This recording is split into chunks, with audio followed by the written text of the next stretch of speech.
Gênesis capítulo 11, verso 1 até o verso 9, diz assim a palavra do Senhor: Ora, em toda a terra havia apenas uma linguagem e uma só maneira de falar. Sucedeu que, partindo eles do Oriente, deram com uma planície na terra de Sinear e habitaram ali. E disseram uns aos outros: Vinde, façamos tijolos e queimemo-los bem. Os tijolos serviram-lhes de pedra e o betume de argamassa. Disseram: Vinde, edifiquemos para nós uma cidade e uma torre cujo tope chegue até os céus, e tornemos célebre o nosso nome, para que não sejamos espalhados por toda a terra. Então desceu o Senhor para ver a cidade e a torre que os filhos dos homens edificaram. E o Senhor disse: Eis que o povo é um, e todos têm a mesma linguagem. Isso é apenas o começo. Agora não haverá restrição para tudo o que intentam fazer. Vinde, desçamos e confundamos ali a sua linguagem, para que um não entenda a linguagem do outro. Destarte, o Senhor os dispersou dali pela superfície da terra, e cessaram de edificar a cidade. Chamou-se-lhe, por isso, o nome de Babel, porque ali confundiu o Senhor a linguagem de toda a terra, e dali o Senhor os dispersou por toda a superfície dela. Até aqui nos falou a palavra do Senhor. Meus irmãos e minhas irmãs, eu quero trazer aqui no início dessa mensagem uma reflexão, a maneira como as pessoas, elas muitas das vezes se sentem perdidas em meio aos seus próprios planos e projetos. Você já percebeu isso? Que às vezes as pessoas fazem planos, fazem projetos, e às vezes no meio do caminho elas já não sabem muito bem que rumo que elas irão tomar. E quantas vezes essas mesmas pessoas, elas constroem torres, assim como a Torre de Babel. E torres de que maneira? Na sua carreira, nos seus relacionamentos e até mesmo na sua vida espiritual. Mas o que acontece? Eles procuram encontrar nestas coisas segurança, significado e alguns até mesmo serem reconhecidos. E a história que nós lemos aqui da Torre de Babel, ela não é apenas um relato antigo ou uma história que nós contamos para as crianças, mas na verdade ela é um espelho. Ela é um espelho que reflete as nossas buscas. Um espelho que reflete as nossas buscas, os nossos medos e principalmente a nossa teimosia em querer controlar todas as coisas. Mas, apesar disso, no texto nós vemos que há uma boa notícia, que mesmo quando as nossas torres, os nossos planos, eles não dão certo, Deus ele está trabalhando para nos redirecionar, para nos guiar. E é interessante que Deus, ele é tão bom, o Deus que nos criou, ele é tão bom, que ele não nos abandona quando as coisas dão errado. Muito pelo contrário, assim como nós vemos aqui, Deus ele desce ao nosso encontro e nos mostra um caminho melhor. E é por isso que o tema da mensagem de hoje é o Deus que nos guia quando estamos confusos. Não sei se vocês lembram, olhando aqui para o contexto desse texto, quando eu falei a respeito do livro de Gênesis. O livro de Gênesis, para que você possa entender, ele é dividido em duas partes. Capítulo 1 até o capítulo 11 é a primeira parte, e a segunda parte é o capítulo 12 até o capítulo 50. E nessa primeira parte, esses 11 primeiros capítulos, o que nós vemos? Nós vemos 4 grandes eventos. Primeiro, a criação, Deus cria todas as coisas. O segundo, a queda do homem. Terceiro, o dilúvio. E por fim, é esse último evento, que é a Torre de Babel. E hoje nós vamos ver que essa principal história, esse último momento, que é a construção da Torre de Babel. E esse evento aqui, ele tem uma ligação direta com a mensagem de domingo, quando nós vimos o dilúvio. Por quê? Porque 131 anos, mais ou menos, depois que Noé ele sai da arca, acontece esse evento. O capítulo 10, nós vemos que a humanidade ela começa novamente a se multiplicar, porque depois do dilúvio você se lembra, né? Havia apenas Noé, sua esposa, seus 3 filhos e as suas 3 noras. Eram esses os seres humanos na terra. Agora eles vão começar a se multiplicar. Nós vemos isso pela genealogia no capítulo 10. E aí então nós chegamos no capítulo 11, por causa que é o resultado dessa grande multiplicação dos seres humanos. Eles se multiplicaram ali pela terra, encontraram um lugar específico e agora eles estão em vários lugares construindo cidades. Mas, especificamente, ali, naquele lugar que o texto nos fala, que é a planície da terra de Sinear. E eles, ao invés de espalharem por toda a terra, eles escolhem estar ali, no mesmo lugar, todos juntos, formando ali uma cidade. E vem na ideia deles, na mente deles, erguer uma torre. Eles querem erguer uma torre tão alta que o topo chega nos céus. Nós vemos isso no versículo 4. E é interessante que, nesse momento, a construção civil está se desenvolvendo. A tecnologia está aumentando. Tanto que agora eles produzem os seus próprios materiais, que diz o texto que são tijolos queimados, e usam betume, que é uma espécie de piche, como argamassa. E é interessante que esse piche, betume, ele foi usado também por Noé, quando ele foi impermeabilizar a arca. Ele usa exatamente esse mesmo material. E talvez, qual seria a ideia deles em construir essa torre? Talvez aqui, alguns já sabiam, foi bem recente, 131 anos do dilúvio. Agora nós vamos construir essa torre usando o mesmo material que usou na arca para que a água não entrasse. Ou seja, eles temiam um novo dilúvio. E para isso, pensaram consigo, vamos construir uma torre que é a prova d'água. E eles fazem isso. Então eles se juntam. É interessante isso, eles têm ali uma união, mas com uma motivação errada. Qual que é a motivação deles? Eles não querem confiar na promessa de Deus. Como assim, pastor? Você lembra que quando Noé ele sai da arca, Deus faz uma aliança, prometendo que nunca mais iria destruir a terra com o dilúvio. Mas aí o ser humano não quer confiar na promessa de Deus, que Ele não enviaria mais uma vez o dilúvio. E aí o que eles fazem? Eles procuram a sua segurança na força dos seus braços, na sua sabedoria. E então nós chegamos aqui no verso 4, aonde nós vemos a raiz de todo o problema. O primeiro problema aqui que nós vemos é o orgulho coletivo. O orgulho coletivo. No versículo 4, ele diz o seguinte: disseram, vinde edifiquemos para nós uma cidade, uma torre cujo topo chega até os céus, e nos tornemos célebre o nosso nome.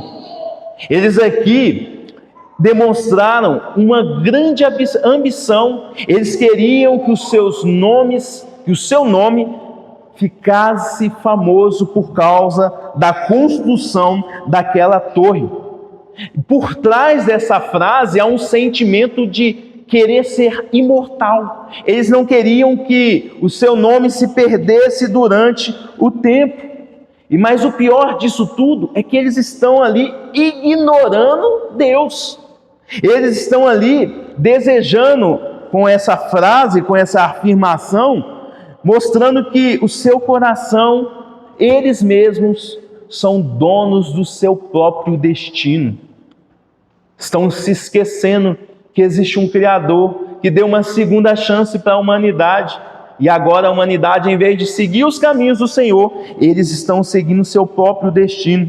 Mas há um segundo problema que nós vemos aqui no texto, que é a desobediência ao mandato divino. Versículo 4, ele ainda diz, vinde edifiquemos para nós uma cidade, e no finalzinho, para que não sejamos espalhados por toda a terra. Em vez de encher a terra, porque era esse o mandamento de Deus quando Noé saiu da arca. Deus falou, vou abençoar vocês, a ordem é, se multipliquem, encham a terra, se espalhem por ela. E os homens querem o quê? Querem evitar a dispersão. Eles não querem se espalhar pela terra, eles querem estar todos juntos, rejeitando ali a ordem de Deus. Deus mandou encher a terra, mas o medo deles fizeram eles se agarrarem uns nos outros. E é interessante que nós vemos isso também nos nossos dias, e até mesmo na nossa vida, né? Nós temos esse sentimento de medo quando nós nos deparamos com algo desconhecido, com algo que nós não conseguimos entender. E o que nós fazemos? Muitas das vezes, ao invés de nós confiarmos em Deus, confiarmos na Sua palavra, nós escolhemos uma falsa segurança. E que falsa segurança é essa? Achamos que nós estamos no controle. Ao invés de lançarmos a nossa ansiedade diante do Senhor, falar, Senhor, o Senhor cuida de mim, o Senhor cuida da minha família, o Senhor cuida de tudo. Nós queremos controlar tudo. E é exatamente isso que nós vemos aqui, o ser humano querendo controlar a sua própria vida. Mas há um terceiro problema aqui que nós vemos, que é uma idolatria. É uma idolatria que disfarçada. Observe que eles querem construir uma torre que chega aonde? Até o céu. E céu é a habitação de quem? De Deus. Ou seja, aquela construção não era apenas ali concreto, não é apenas tijolo, mas era um símbolo de que o ser humano ele está tentando aqui substituir o próprio Deus. Eles querem chegar ao céu. Chegar ao céu para quê? Para substituir Deus, para mostrar que eles não precisam mais de Deus em sua vida. Eles podem ser o dono do seu destino.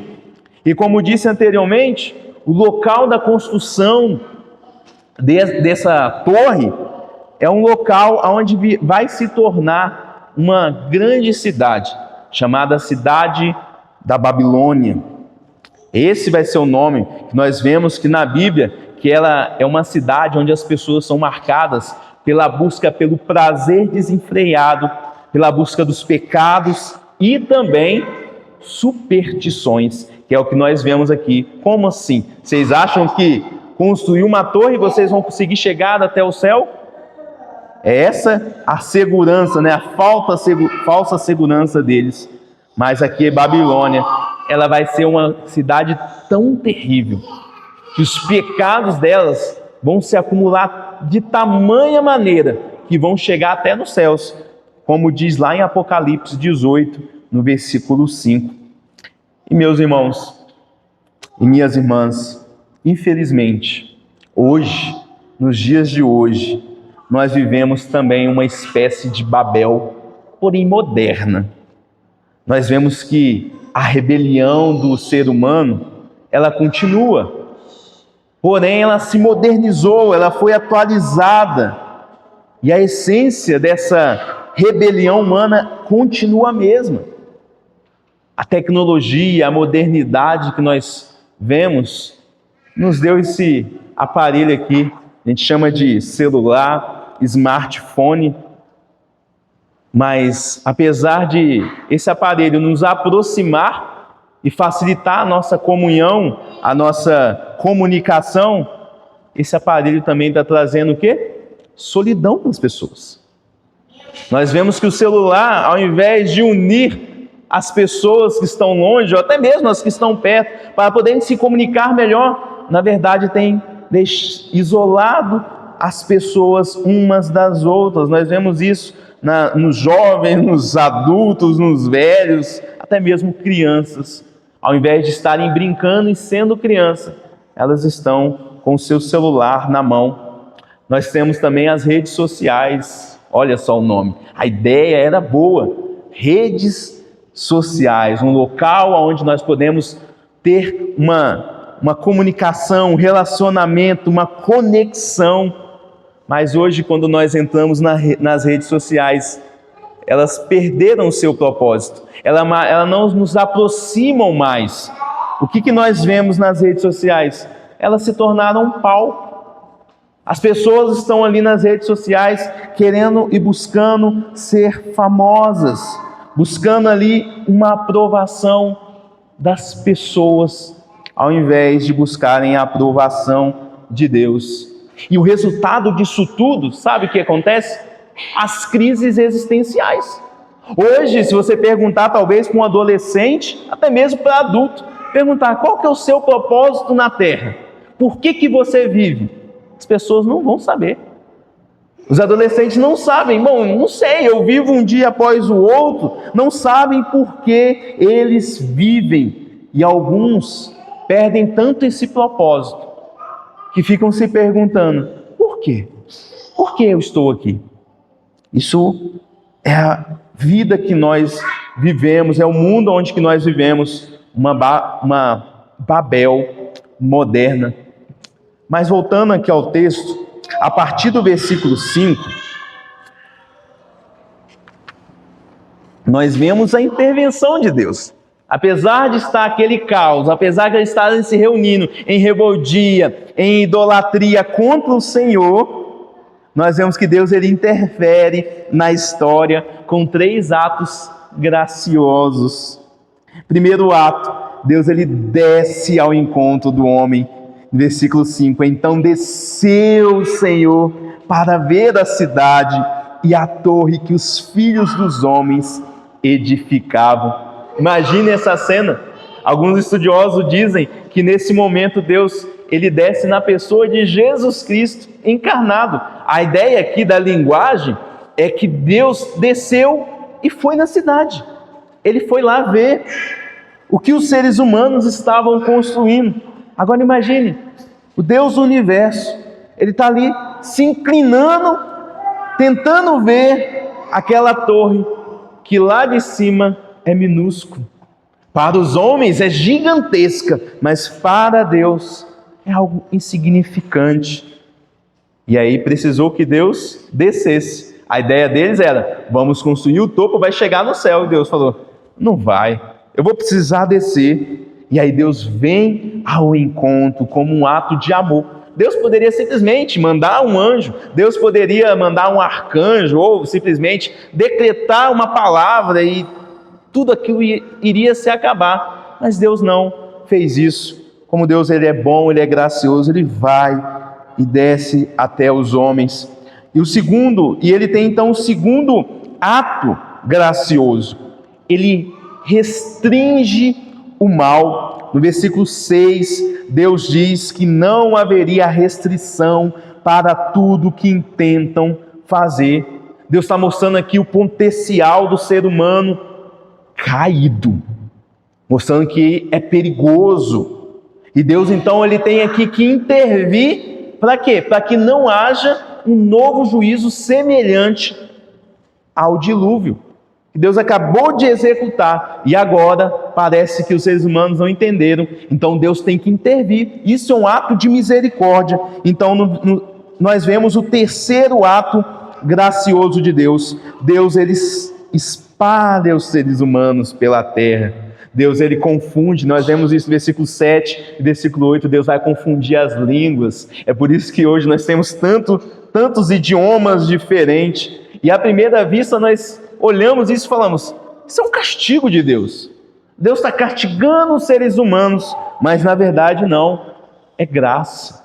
É graça de Deus, porque se eles permanecessem juntos, unidos em sua rebeldia, nós sabemos que o próprio pecado iria fazer com que eles se autodestruíssem. E é interessante isso. Por quê? Porque às vezes Deus faz isso na nossa vida. Deus permite que os nossos planos não deem certo. Deus permite que nossas torres, nossos planejamentos, nossos projetos desmoronem. Para quê? Para salvar de nós mesmos, para nos salvar do nosso próprio ego, da nossa rebeldia, a nossa cegueira espiritual. E pense quantas vezes o não de Deus nos poupou de um desastre, coisas que a gente pediu para o Senhor, e aí às vezes um relacionamento que terminou, um projeto que fracassou, e aí depois de tudo, nós olhamos para trás e entendemos. Quando depois que passa, nós entendemos, Deus estava me guiando. Senhor estava me conduzindo. Naquele momento, não foi agradável. O não de Deus, vamos dizer assim, o fracasso, foi desagradável, não foi algo que trouxe alegria. Mas, depois de um tempo, aí você entende, peraí, Deus estava sendo bom comigo. Ele está fazendo isso para que coopere para o meu bem. E nós não entendemos no momento, somente depois. E por fim, nós vemos como essa história, a história da humanidade em Babel, da história como as pessoas se rebelaram contra Deus, mas Deus interveio. Nós vemos que isso aponta para Cristo. E como isso aponta para Cristo? Se você ler todo o capítulo 11, ele está preparando o cenário para a chegada do capítulo 12, onde Deus vai eleger o patriarca Abraão, aquele que Deus irá fazer uma promessa: Abraão, eu vou te abençoar, você vai ser uma bênção, e você vai ser uma bênção tamanha, que por meio de você, todas as famílias da terra serão abençoadas. E sabe aonde que se cumpre esta promessa? No descendente de Abraão, Cristo. Depois de séculos, Jesus foi enviado. E a Bíblia fala lá em João, no capítulo 1, versículo 51, que Jesus é a verdadeira escada entre o céu e a terra. Ele é o único caminho. E apesar de Deus dividir as línguas ali em Babel, nós vemos lá em Atos que agora, no Pentecoste, Deus une novamente as línguas. Deus dá ali o dom para que as pessoas pudessem falar a língua de todos os povos, ou seja, unificando a maneira deles falarem. Se lá em Babel as línguas foram divididas, em Pentecostes, Deus ele reveste Babel e agora fazem com que os seus escolhidos proclamem Cristo em todas as línguas, mostrando que Cristo é aquele que une todas as coisas. Mas uma segunda verdade que nós vemos no contexto de toda a Bíblia, que a igreja também é a solução de Babel. Porque em Babel Deus dispersou, Deus modificou as línguas, é por isso que nós temos várias nações, é por isso que nós temos várias etnias diferentes. Tudo isso aconteceu em Babel, é lá que foi a origem. E agora olha o que Jesus Cristo faz. Por meio do seu sacrifício, ele cria a igreja. E o que é a igreja? A igreja é chamada de um corpo de vários membros. E é interessante que esses membros são diferentes. É assim que é a igreja é feita de pessoas diferentes, sotaques diferentes, cores diferentes. Diferentes, sim, mas todos têm algo em comum. Foram unidas por Cristo. E é por isso que você, que eu, nós devemos nos envolver mais com a igreja. Nós devemos entender que é Deus que nos une, apesar das nossas diferenças. Nós devemos também descer das nossas torres. Nós construímos torres, mesmo depois que temos um encontro com o Senhor Jesus, às vezes nós queremos ter o controle da situação e construímos torres em nosso coração. E às vezes o orgulho, a autossuficiência, nos leva para distante de Deus e distante uns dos outros. E o que Deus quer? Deus quer que a gente desça. A ideia de descer na Bíblia é a ideia de humildade. Buscar a humildade. Largar de mão o orgulho e também o serviço. Aquele que se humilha, aquele que é humilde, ele serve assim como o nosso Senhor, que era Deus, mas se humilhou, se tornando servo, se tornando um homem. Ele é o grande exemplo para nós. Por fim, meus irmãos, nós devemos esperar agora a consumação do reino com esperança. Jesus Cristo, João Batista veio anunciando que o reino de Deus estava próximo. Jesus Cristo veio e falou: o reino de Deus já está aqui, está iniciando o reino de Deus, e esse reino de Deus começa dentro das pessoas, mas esse reino de Deus será consumado, e nós devemos esperar isso com esperança. Chegará um momento onde o império das trevas não terá mais espaço nessa terra. Haverá apenas o reino de Deus, e isso deve nos trazer esperança. Por que esperança? Porque quando nós olhamos para a política, o governo, nós vemos eles falhando. Pode até entrar um candidato que mostre um pouco diferente. Não, vamos fazer diferente, vamos avançar, vamos prosperar. Mas o que nós sempre vemos é que sem Jesus Cristo não há paz. A paz é apenas uma utopia sem Jesus Cristo, conforme nós lemos de João, no capítulo 15. Sem mim, nada podeis fazer. E concluindo, um dia, um lindo e maravilhoso dia, nós estaremos diante do trono de Deus, conforme fala a palavra de Deus. E nós veremos pessoas de toda tribo, de toda língua, povos unidos, não por tijolos, não por rebeldia, mas unidos pelo Cordeiro.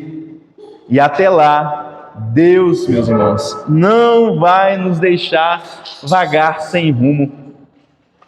Ele inverte tudo e intervém na nossa vida, como Ele fez em Babel.